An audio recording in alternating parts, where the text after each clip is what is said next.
the big question is, are there not enough good men to go around? Or why is it that we have many women saying that the good ones are taken and therefore settling to be the other woman? I have somebody behind that camera giving me a thumbs up. There are not too many good men around. That's a conversation we want to have, focusing on the other woman, and we want you to be part of it. Our phone lines will be scrolling on your screen. You can call in and be part of our discussion. You can also tweet me at Sophia, Wanuna. Chris, are there not enough men? Good ones, at least. I'm sure there are quite many. Sure. I mean, actually, for every 100 girls that are born, there are 105 boys. So they're born more men than women? There are born more men than women. Oh. But then what happens is that men lead riskier lives all the way through their childhood and adolescence. So that by the time you get into your 20s, it's 100 to 100. But then there are quite a lot of men that women won't marry. You see. So, for example, if I start to make a list, would you marry a man who was lazy and unemployed? Never. Would you marry a perpetual drunkard? No. Would you marry somebody who is short and fat?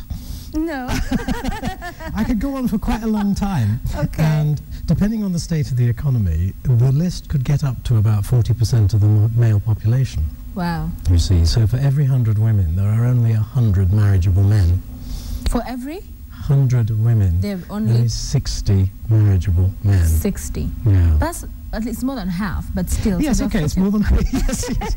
But you can see what's... But yeah, there's 40 women there that are left seeking those 60. So I mean, okay, there's some divorces and remarriages and things like that, but even when you've sort of really pushed and pushed and pushed, you're still going to find that there aren't enough men to go round. So is that the key reason why we have so many other women? Ultimately, yes, it is. It's the core reason. Yeah. But they're not enough. To be blunt, women are picky. You see, if you weren't picky, you women, and were prepared to, you know, marry. But is it about us being picky, or the men are not stepping up? They're just being lazy. It's both. You know, they're fat, and you know they will not work out, and and please, that should not be used against me. But no, but you're or right. lazy and will not work. So who will want to be that kind of man? Exactly. I mean, there's a sort of competition going on. The men are supposed to compete to get to the top of the heap, and there comes a cut-off point down that heap somewhere where the women draw the line and say, I'm not marrying the ones below that. And it's a question of where that line is. Now, in a country where the economy is booming and where there are low differentials between the richest and the poorest, then the line is very low, and so there are very few other women. But in a country where there's a big difference and the economy is poor, there's a lot of unemployment and so on, then there will be a lot of other women. So who would you place the blame on, the men or the women? And not Oh, I'm afraid there's no blame. This is just a fact of life. I think this has been going on since Abraham, you know, and Isaac and all that lot. Remember, they had quite a lot of other women. Yeah. This has been going on forever, and it's just part of the way men and women compete. Right. And how does this start? The place where we have a situation, there's another woman. Yeah. I mean, first of all, it's worth describing the typical other woman. Okay. I mean, she is not a wonderfully hot actress, whatever, you know. She's usually a fairly ordinary person, fun, and very, very normal. You know, you probably know. Than the main woman? No, well, you know, there's an image that the sort of woman who gets involved in this sort of thing is very hot and racy and lives a weird lifestyle. But actually she doesn't. She's a very normal person, and you probably know quite a few without knowing that you know quite a few. And these sort of things tend to happen in very ordinary circumstances. They usually start at work. That's where it normally starts. Yeah. You can picture the sort of thing that happens. The guy is just a little bit down in his marriage, there's been a few rows, there's been a bit of stress, and he finds himself talking to somebody at work. I mean, who else would you talk to? Yeah. The person in the next desk, you know. And it all starts like that. It starts off as a sort of emotional thing. People just talking, and before you know it, they're naked between the sheets, and they never intended to. Yeah. You know, nobody ever intends to be a mistress. Yes. So for many of them are unintended. I think from the beginning. 99%, to be honest. Really? Yeah, I think so. I think a lot, just as I say, happen at work, she knows he's married. They don't intend to do anything. They just start talking, but the conversations gradually grow into longer and longer coffee breaks. And before you know it, there's drink after work. And there's another category. There's the girls who think their boyfriend is single, but he isn't, and they don't catch on until it's too late. Okay. So they're another group that find themselves. So who becomes the other woman in that case? If a man is, if a man has two women who believe they're the girlfriends, who's the other woman? Well, what usually happens is that the wife wins, you see. The wife ultimately does have priority. In situations where it's not a wife, it's a committed relationship, you're dating this guy 5 years, it's solid, you met the parents, the friends, but you find out there's been another woman all this time as well. Yeah, I mean, the one that actually ends up with the piece of paper, we'll call her the wife, and the other one is going to be the other woman. And the real difference between them is that the wife is publicly acknowledged and the other woman isn't. In general, she's not. I mean, lots of people may know about her, but they will never talk about her. She won't ever talk about her. So that's a huge characteristic of knowing you're the other woman, that you will not go to these public places and, invited for the big meetings and conference and you won't stand on the steps and have your photograph taken for the papers and things like that. Okay, that will not happen. So you definitely know you're the one being kept under wraps that nobody should find out. So, but there are those that start and at the very beginning the intention is made very clear. There are those who actually are very upfront and forthright about their intention. Right at the beginning, nobody intends anything to happen, mostly. But there are those who do. But you've got to bear in mind that of the 40 women who can't find husbands, a lot of them wake up one morning and realise that that's probably their best option. And so they accept the fact that their boyfriend, who they know all his circumstances, they accept that that's going to be their relationship. And when that happens, of course, the other woman relationship can go on for a lifetime. And it often does, and there are often children, and it develops into a second home and all sorts of things. Yeah. And to begin with, it's all very amusing, and it's quite exciting, and clandestine meetings, but after a while it all gets horribly serious. A typical other woman will have 3 phone lines and codes for how to communicate and all that sort of thing. It's all very, very carefully done. And the man as well. Yeah, absolutely. In terms of how they'll even save the number on the phone. Yes, absolutely. When they will get time to meet and where the meeting will happen. They get to know, that I can call at this time, but not this time. And so it goes on. And they send cryptic SMSs, that could be misinterpreted about, when's the consignment due and things like that. Has my carpet been delivered? When is the consignment due? Okay. But a huge part of this, especially now and with the younger girls, those in college, it's a lot to do with the economies. Oh, absolutely. Yes. At the end of the day, in a perfect world where everybody had a job and was well paid, we would see very, very few other women. Very few indeed. But in any situation where there's a big disparity between rich and poor, the numbers keep going up. Right. Yeah, and so, as you say, you get variations on the theme, don't you? You get young girls in college who are effectively mistresses of an older man, primarily because they need the money. Right. And there's quite a lot of girls who, frankly, know exactly what they're doing. They are stashing away the cash for, Yeah, but actually it's not just college girls. It's across the board. Yeah, the rent is paid. Yes. The car is fueled, bought, whatever. Yes. You're happy. Yes, relatively. Because at the end of the day, there is a stigma attached. People, if you are the wife, it is all above board and very open, and you're respected and have a status. But the other woman, generally speaking, doesn't. And so we all know that.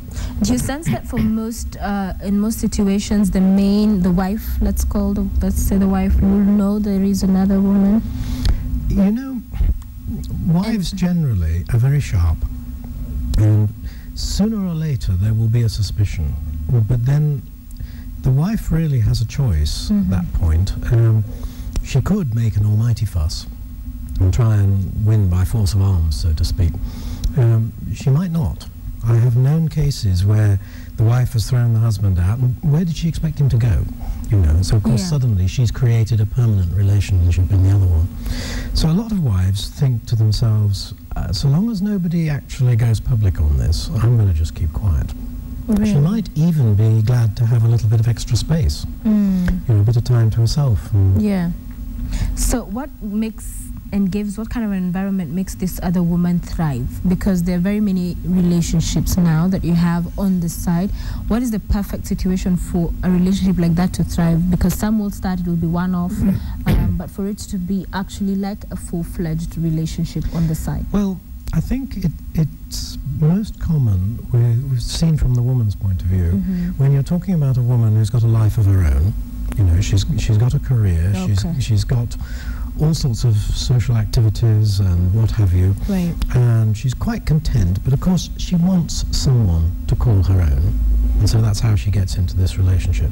But she's got to be content to, well, not have him 100% of the time. She's going to have to be happy with a rather strange lifestyle. And if she's okay with things like that, then it will go on for very many years. She's got to be willing to be always cheerful. You know, nobody wants a mistress who's grumpy and complaining. You never make time for me. That's, you know, if she's that sort of lady, she's not going to be a mistress very long. All right, we'll continue with that train of thought and conversation shortly. Doreen is calling us from Nairobi. Doreen, good morning. Morning, how are you? I'm great. Thank you for calling. Your question or comment? Yeah, I wanted to ask something to Chris. Yeah, I'm married. You're married? Yes, and I have 2 kids. The small one is 1 month. And of late, my husband is very emotional. He's irritable all the time. Small things is irritated. And now there's a friend, he has a friend, a lady I knew before he even got married. Last week, she had sent a message. I think they are the coded messages they are talking about them. And then the response was powerful. So it's not really, I didn't understand the message. So I was wondering, could there be something wrong? Or is it the baby that is affecting him? Or is he having an affair? And he even comes late over the weekend. Okay, all right. Doreen, your line is not very clear. We're not getting most of what you're saying. But what I did pick out from the beginning, you did say you're married. You have 2 kids. One I think is about a month old. Your concern is that your husband is cheating. You mentioned a friend as well. If you could just very briefly clarify the breadth of your question, please. Yeah, he has a lady friend that he had sent a message, boom, and the response was baffled. Something not very clear. So I was wondering, could it be the coded messages? All right. I hope you have managed to pick out. Well, I'm not sure, but I think she was saying she thinks there is another woman. There's another woman. She's not quite sure. Not quite sure. I mean, first of all, the other woman comes in a variety of flavors. I mean, there are men who are just simply unfaithful. They are having girlfriends over and over again, promiscuous, in other words. And I don't think that counts as an other woman relationship. Another woman is actually faithful. She's probably his only other partner, and he's hers. Now, I think what she's describing, our caller, he's probably, yes, having an affair, and it will probably be over fairly quickly. It doesn't sound from what she said. Because she mentioned about having a 1 month old as well, so coming just after. It sounds like he's a bit stressed by the whole thing, and he's emotionally attached to someone else, and it's impossible to say whether it's gone any further. But I would have guessed that it's not another woman. It's just a fling that's probably going to stop in a short while. And as you said, that just the clarity between a man who's just one that will cheat, who's unfaithful, and then there's one who will solidly have a woman, one extra woman, and not other several women. That's so there's that very there is a clear distinction there. I mean, there are basically 2 sorts of men in the world. There are the men who are fundamentally faithful, whether to one or two women. Yeah. But then there are also men who are fundamentally unfaithful. And the fact that they happen to be married to you is just a bit of a chance, quite frankly, because he's no intention of being faithful. He's on the town all the time, up to no good. Yeah. And it's always who to pick the fight with in situations where he's found out, because many a times the wife or the main woman will pick the fight with the other woman.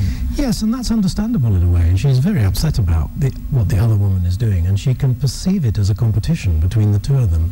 It's not her best strategy. Yes. It's not a good strategy, that. Her best strategy, actually, is to talk to her husband and pull him into the team. Actually say to him, you know, you and I are a team. What's going on? What are we going to do to resolve all of this? If she fights, if she picks fights with either him or the other woman, she's probably on a losing track. That's not the right way to go. So the best way is to have a conversation.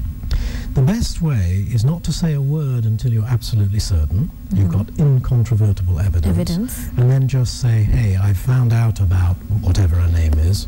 I think you and I ought to talk and try and decide what we're going to do. Yeah. Coming from a traditional setting where polygamy was widely practiced, very many men will be of the school of thought that as long as everybody is happy, there is no problem. And for the other woman, being a consenting party and knowing that, hey, I'm doing all of these things, but it's not a marriage proposal. It is, you know, there's no commitment that has been put in place. That then for the other woman, the expectations must be managed at every particular point. Yes. You know, just about every society on earth, I can only think of two societies which are not like this, and there are thousands. In every other one, there is polygamy. It is just that in most cases, it's not acknowledged. You know, if you argued that there was polygamy going on in America, for example, they'd point to the Constitution and say there isn't. Yes. But there is. A lot. Yeah. So traditional societies, if you like, are just simply being upfront and open about something which is happening the world over, and it's a fact of life.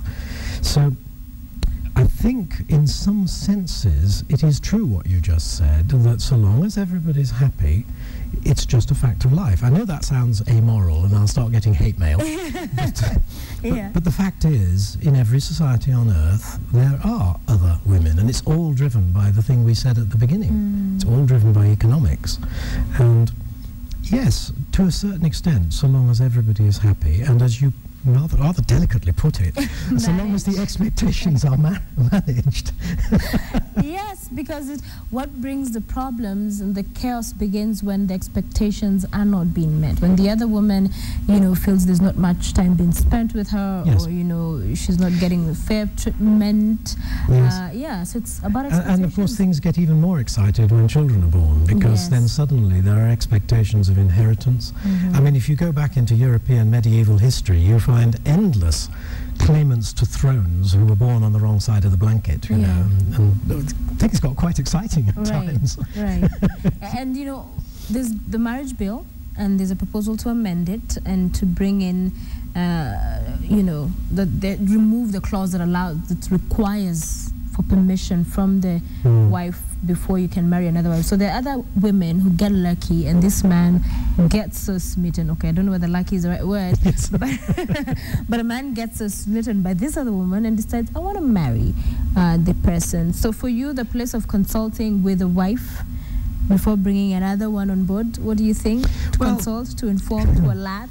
I think so long as the other woman is a secret, I think that's what happens in 99% of cases. Then everyone just goes on like that. And as I mentioned a moment ago, a lot of cases, the wife actually ends up thinking, I think this is okay. It's actually, in some ways, to my benefit. The moment you try to make it legal and come out into the open and create second marriages and so on, life gets very exciting. And I don't think I would actually do that without consulting my first wife. I think things might get too exciting if she suddenly saw wedding photographs in the newspaper. Yeah. You know, so. Fiona is calling us from Mombasa. Fiona, good morning. Good morning. Thanks for calling. Go ahead with your question or comment. Okay, I've been married for 4 years now. Yes. I have a 4-year-old kid, but it was not a church wedding. Right. I have a marriage at Fidelity. Fiona, kindly reduce the volume on your television so that we hear you clearly. It's interfering a little bit with us getting you. Okay. Yeah. So you're married 4 years. It wasn't in church? Yeah, it's David. But 2 years, well, my son was around, I think 1.5 years, 2 years. Then my husband started changing. He had another woman, but older than me, who has 2 kids. And I'm just confused. I really don't know what to do. Is it right for this other woman what she's doing? Have you talked to him about your suspicion or knowledge that there's another woman? Yeah, the moment I realized about it, he was so guilty. But instead of owning up or leaving the other woman, he decided that he's going to marry her. Okay. Yes. So he's married to her now? He has rented the house for her. Sorry? And he has rented the house for her. This woman is, I think she was married first, and it's my husband who's helping her to get a divorce. Right. So do you live together with him, or does he spend some time, some days in this other woman's house? Maybe I didn't know what was happening. He will stay in the house. I mean, he will stay out of the house for 5 days. Then he'll say that he's from work. Something like that. I didn't know. Or maybe he will just leave the house at around 10 p.m. and say that he's going to work. Okay. So how would you like Chris to help you this morning? Thank you for giving us all the information. Perhaps it will help in answering your question. But what is your biggest concern? What is it you'd want addressed? I just want to go and leave him alone. Maybe the right thing, because I don't know if I'm legally married to him or what, because I don't know if he's doing it because he has not married me or what. Okay. All right. Thank you, Fiona. Thank you for calling. So, Fiona, 4 years, marriage, not in church, she says. I think come with stay, maybe kind of a situation. There's another woman who's divorced. I think I got that as well. And he will be at home 5 days. Some days will go. Yes. And he's not clear. He doesn't say, oh, I'm going to this other place. He'll make excuses. She thinks she should leave. What do you think? Well, I think the right thing for her to do is gather 1 or 2 more pieces of evidence so that there's not going to be a denial. At the moment, she's absolutely clear that she's got information where he cannot possibly resist what she's saying. She should then start the conversation with him. And it should not be a, you must leave her, or I'm going to leave, or anything like that. It should just be a, let's decide what to do. Because she has some rights, of course. There's a child, isn't there? So if nothing else, she's going to get some child support. So perhaps she should just go and quietly, unofficially, to begin with, talk to a lawyer and understand the position, so that when she starts her conversation with the husband, she can, as the conversation unfolds, she can decide what to do. And she's got a lot of options. Yeah. She could decide to leave. She could decide that she's going to tolerate the situation. One way or another, there is a way forward, but she needs to start the conversation with the husband. She needs to start the conversation. You mentioned something that points to what plays out a lot in situations where these conversations come up, and it's ultimatums, that the person, you know, like for her situation, you know, there'll be an ultimatum. If you don't do this, then this will happen. Yes. And do you feel that that in itself just drives the man deeper in making sure he's got everything covered, all the loopholes sealed, so nobody ever finds out? Or does it ever work to actually make the relationship better? I personally think ultimatums never help situations like this. As I say, the most important thing is to avoid the denial phase. So don't go accusing people where you've only got suspicions.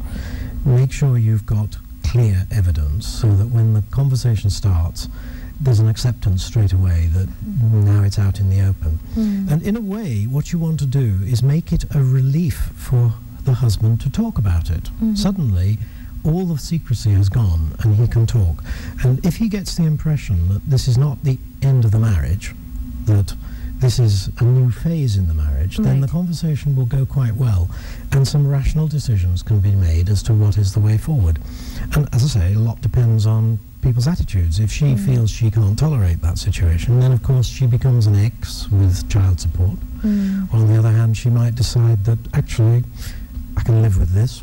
I've just now got myself into a polygamous marriage. Yeah, because Chris, when you talk about creating that environment and helping the man see that this does not mean the end, it reminds me of Shaggy's song, It Wasn't Me, and that most men, no matter what evidence you have, they will insist. Very few would actually confess and say, okay, you know, I've been doing this and the other. Most will maintain it's not happening. So sometimes but you just have to get good evidence. You know? I mean, it's good enough that, for example, he said he was going to Mombasa, but you got a hotel slip from Kisumu. That's good enough evidence. Why did you lie? You wouldn't have lied if there wasn't something going on. Of course, if the relationship has been going on for a few years, there will be really quite a lot of evidence. There could well be bills. There could be children. There could be photographs of people going in and out of schools and things like that. There's lots of things you can gather which make it very clear as to what is actually going on. Yeah, and when children come into the picture and they grow up and there's a void, there's a man who's not present, of course, so single parenting, how to handle those kind of situations as well? Well, to be honest, there isn't a lot of difference between a wife, a mistress, two sets of children, and an ex and a wife and two sets of children. The children will perceive it in much the same way, because bear in mind that if you divorce somebody and then remarry, the relationship with the ex never actually ends if there are children. There are many, many times when an ex and a husband will stand together at some ceremony for the children and things like that. So from the children's perspective, it's not very different. And in fact, the children end up understanding the rules. They just live with it. Okay. And what is interesting as well is more and more women have become comfortable, do you think, with being the other woman? Has it become a thing that it's not as frowned upon? Yeah, I think in some ways that is true. I mean, if you went back 100 years, then clearly, you know, the moral imperative was you had to obey the rules, and the other woman was heavily frowned upon. But now in a situation where there are an awful lot of independent women who are living a life of their own, they've got a career of their own and so on, society's perceptions of this whole thing have changed. And there are, let's be blunt, an awful lot of career women in their late 30s who are mistresses, whether they like to say that word or not, but they are.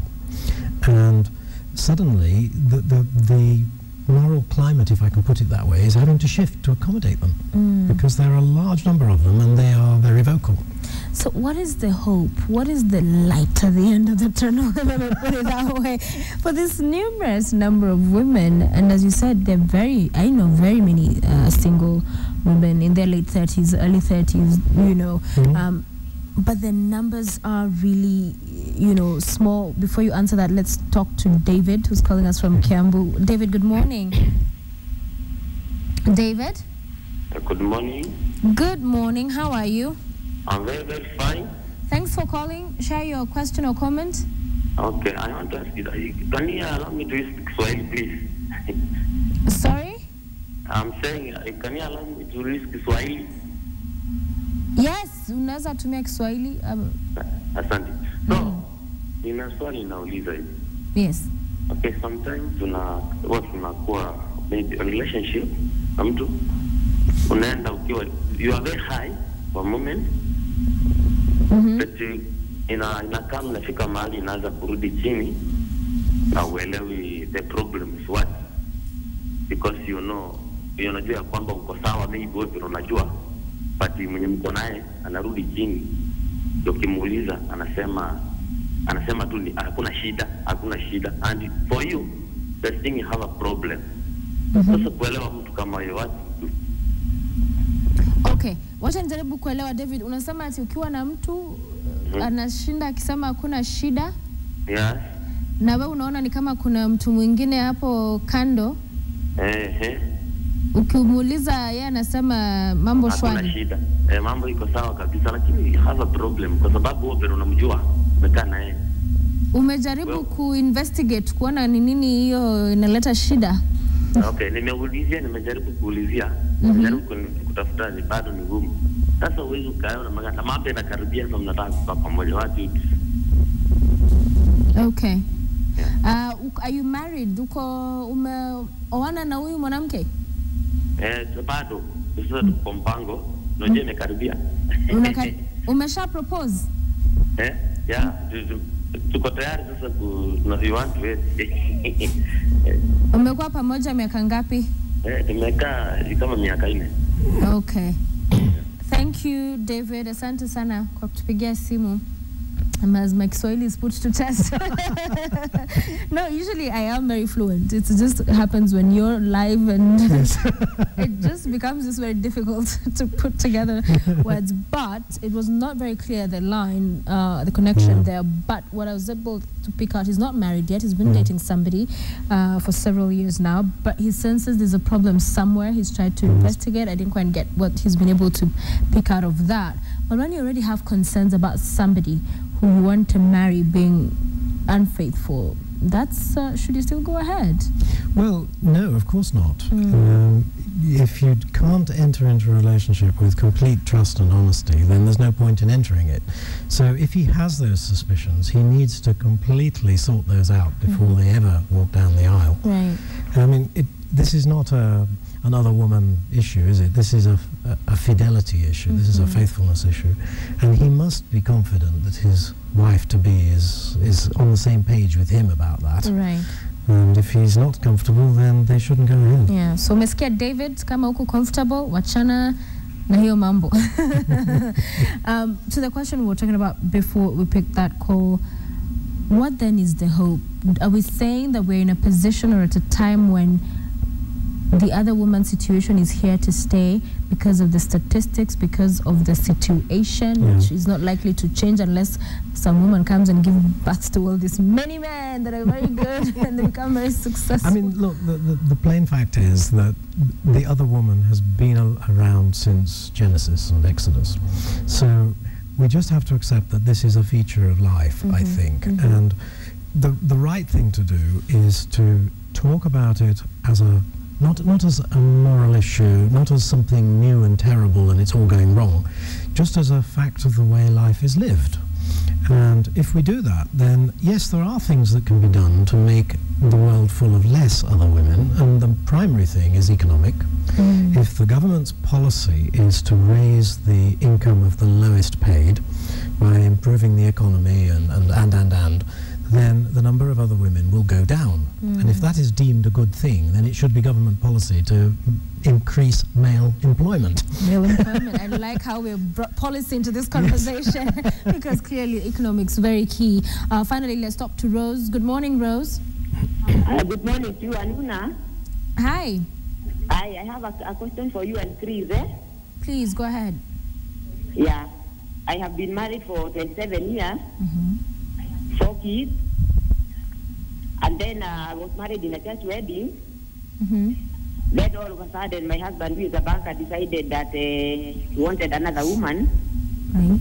He started being cold, quiet. He just stopped talking to me. And then last day in December, he just moved out of the house. And then he said, I kissed him. He went and told the other woman, I kissed her.